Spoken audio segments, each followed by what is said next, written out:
students at Noble Crossing Elementary visited Washington, D.C. as part of a government lesson on December 5. Emma Kate Fitz /Indistar woke it. Third grader Jace Sickler can't help but point while trying on virtual reality goggles in Noble Crossing Elementary on December 5. The class visited monuments in Washington, D.C.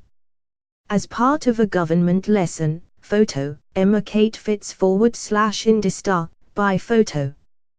Principal Pat Haye was in a closed-door meeting near the Noble Crossing Elementary Library when he first heard the chaos. He peeked outside the door to see nearly 30 kids swiveling in their chairs, literally exclaiming wow and whoa while pressing binocular-like virtual reality goggles to their faces. "Oh, it's just VR," he explained to his guest.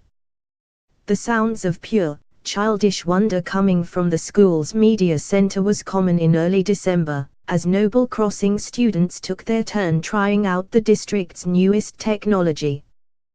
Problem for HSE, how Hamilton's Southeastern Schools says it's hurt by IKEA, Topgolf and Portillo's. Get ready, Cake Bake Shop will open new restaurant in Carmel. Unprecedented decision. Hamilton's Southeastern reverses school calendar decision. Using a set of 30 iPod Touches, each carefully locked inside a sturdy, plastic pair of goggles, kids as young as second grade are taken on field trips around the world. The district spent $4,000 for the set, said spokeswoman Marnie Cook, and it has been checked out by a school or teacher nearly every day. Christy Cassidy's third-grade class visited Washington, D.C. on December 5, after starting a lesson on the U.S. government. They tipped their heads upside down and swiveled around on their chairs to get a better look at the Washington Monument, Jefferson Memorial and Vietnam Veterans Memorial. They reached out in front of themselves to touch objects that did really exist, then held their hands directly in front of the goggles to confirm they could see them.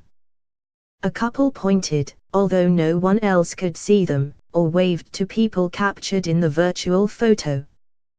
They pulled the goggles away only long enough to excitedly gush to their neighbor, "Did you see that? I did think I'd ever be able to go to the White House," said third grader Jace Sickler.